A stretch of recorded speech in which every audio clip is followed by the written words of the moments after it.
On this special edition of Lexington Now, the report on racial justice and equality, one more chance for input on the transportation plan, and changes in social services.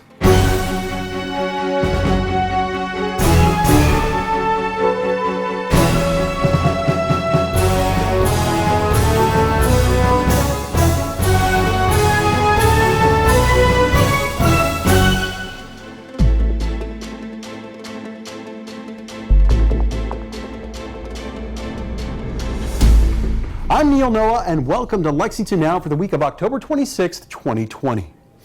An eagerly awaited report from the Commission for Racial Justice and Equality was released this past week by Mayor Gorton and chairs of the commission. We were there for the announcement. Well, it has taken a lot of work to get to this day.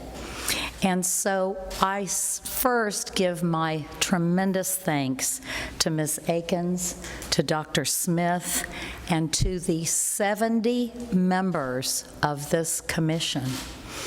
Over the past few months, this group has had hours and hours of meetings. They've brought in dozens of speakers and studied tons of data. They worked all summer during a global pandemic. The commission had 5 subcommittees, and each subcommittee wrote a report. From these subcommittee reports, Ms. Akins and Dr. Smith put together the 68-page final report we are making public today. This report pulls off our city's rose-colored glasses and takes a hard look at the racism that holds us back. Given all the challenges our community is currently facing, a pandemic, an economic downturn, we could have said there are more than enough challenges on our plate. However, as mayor, I recognize there are critical moments I cannot let pass. This is that moment. This report makes 54 recommendations that touch all corners of our community, including schools, police, healthcare, courts, jobs, housing, accountability, partnerships, and more. Some recommendations require funding. Others involve a change in state law. Some are administrative, and some require council action. We know we have a lot of work ahead of us, but I have confidence in our citizens. We can make the changes we need to make to become a place where everyone feels welcome and safe, where everyone has the opportunity to get a good education and a good job. When I appointed this commission on July the 1st, I put it on a tight timetable. I thought there were things we could act on quickly, and the commission has identified several short-term goals. The commission also made more complicated recommendations that will require more work. It is clear we need a permanent voice in our city to help us keep moving forward. So my first step today is to announce I will work with the council to appoint a new permanent Commission for Racial Justice and Equality. Let me thank the mayor for this opportunity to make a difference in our community. What a joy it has been to work with Dr. Gerald Smith as we finalize this report. I also want to commend all of the committee sub-chairs, committee chairs. They have done an awesome job in helping to bring this report together. They're the ones who spent the time and the effort bringing in expertise in different areas and in bringing in speakers so that they could make an intelligent recommendation that can make a difference in our city. So we applaud all of our committee sub-chairs, and then we thank the 70 people who were a part of the commission, who gave of their time because of their love for this city. And so today you get the report, and as the mayor said, we have several recommendations in this report that we know that this is an opportunity for us to have a better Lexington. And as I said to the council today and to the mayor when we had an earlier meeting, my ultimate desire to be on this committee, and after I prayed about being the co-chair, the one thing that motivated me to do this was the fact of all the young men that are part of the BMW Academy. We have over 300 young African-American males in this program, and when I look into their eyes, I want to see a better Lexington. I want to begin by conveying my immense and blessed opportunity to serve. I'm very grateful and humbled by this privilege of working with Ms. Akins. We've known each other for years, but we've never, of course, worked in this capacity. And not only is she extremely smart woman, but very insightful and motivating, and has a wonderful sense of humor. So again, I thank you, Sister Akins, for the opportunity to share with you as we work through this initiative. I do want to say as well how appreciative I am for all of the hard work of the committee members, to the staff of the mayor's office and others who are associated with this initiative. It has been a daunting task, to say the least. As the mayor mentioned, there are 54 recommendations.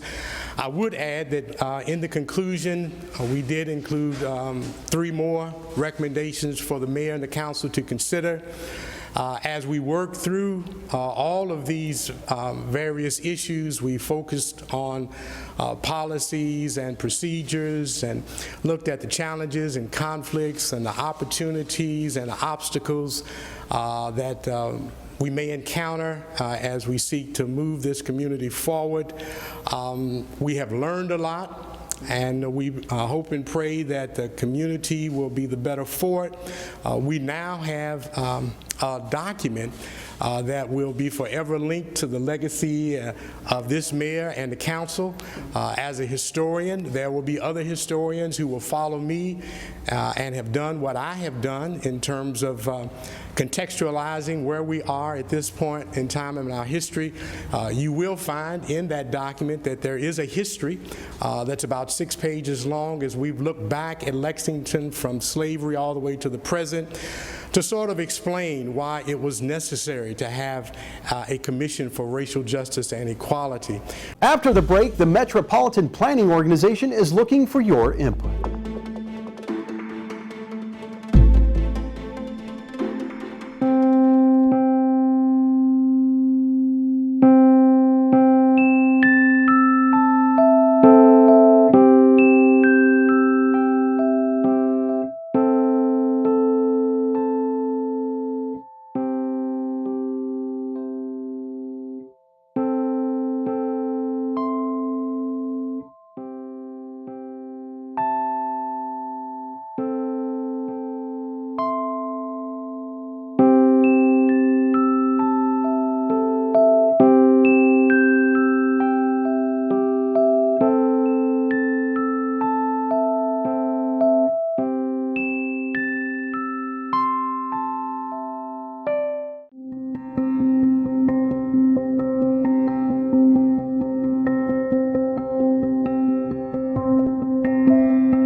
Welcome back to Lexington Now.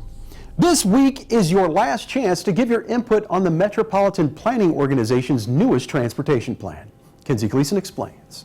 My name is Kenzie Gleason. I'm an administrative officer with the Metropolitan Planning Organization, which is the transportation planning agency for both Fayette and Jessamine County. And we're responsible for overseeing a transportation planning process for our two communities. We gather input from the public and from local officials and incorporate that into our transportation plans for the community, how we're going to invest transportation dollars in our region. So we oversee plans for all modes of transportation. So this would include public transit, bicycling, walking, and for vehicles. So we're interested in, are there gaps in services or facilities that we need to try to improve upon? And we do different inventories and collect a lot of data and perform analysis, for instance, crash data analysis, to determine where we need to make improvements and try to prioritize those improvements. So we produce a 20-year long-range plan for how we plan to spend federal dollars on transportation projects for the area, and then a 4-year improvement program that actually programs those monies for the nearer-term projects that will proceed over the next several years. One of the things that we're tasked with is finding different ways to keep the public informed with what's going on in terms of plans and projects related to transportation, and seeking their feedback on those plans and those projects. So what our participation plan does is it outlines the different methods that we plan to use in order to reach the public and to solicit their input.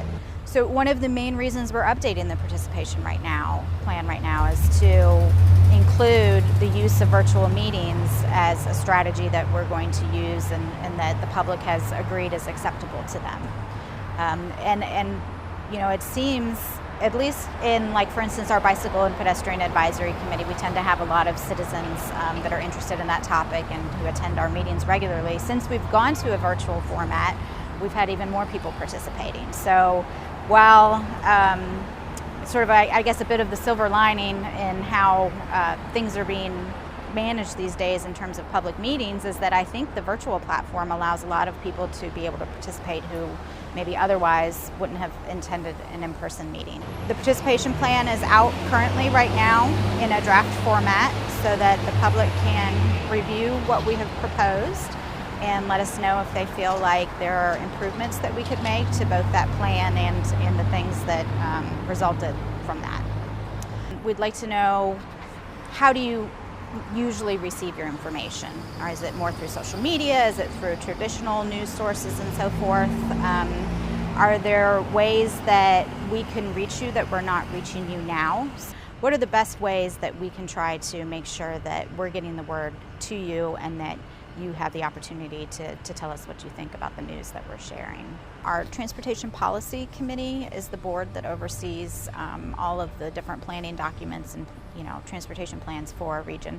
They will approve the plan based on our revisions per the public input.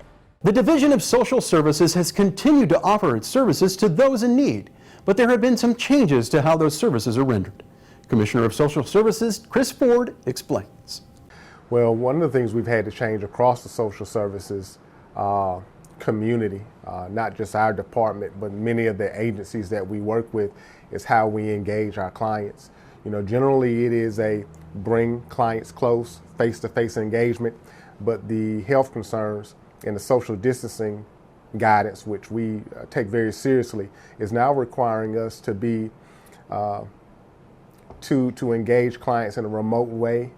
We're embracing technology even more while still trying to provide that same level of services. One of the things that we've always done in community and resident services is be a focal point for rent and utility assistance, particularly for low-income residents across our community. And we recognize that just a slight change in income or household circumstance can throw their budget off. So we've always provided that funds for rent and utility assistance. We're seeing a greater need of that, not just to low-income residents, but low to moderate-income working residents. And we're gearing up, working in partnership with many of our community partners to try to keep residents in their home. We are working on a program now which is called RISE, and that's an acronym, as we all have in government, Rental Hardship to Impacted Service Employees. And this is going to be a program geared towards employees who, at no fault of their own, their place of employment, their business operation was forced to shut down back in the spring as a safety precaution to COVID.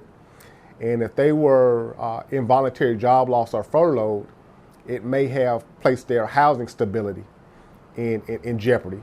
And so that's an example of us expanding upon services that we've long provided, but adapting to meet the needs that the COVID-19 pandemic has brought about. We provide support and assistance to families and neighborhoods and communities. We don't have enforcement powers, if you will, so our services are all about community engagement on a voluntary basis, and we try to fashion that by making the resources as accessible as possible. When you think of social services, there are services that we provide, but there's also services that we work in partnership with. And if there are services that we don't provide, we feel very capable and willing to help connect folks with where those services are in our community. Most meetings at City Hall are running virtually, and we are bringing many of those meetings to you live. Check our website for the most accurate and up-to-date coverage of city business. We also continue to keep you up to date on how the city is handling the pandemic via our official COVID-19 response site, including test sites. Simply click on the banner at the top of our homepage. That's all for now, but as always, you can keep up with us on social media, check out the latest traffic updates on Twitter at LexRex, or catch our live traffic cams on lexingtonky.gov. For all of us at Lex TV, I'm Neil Noah, and that's it for now.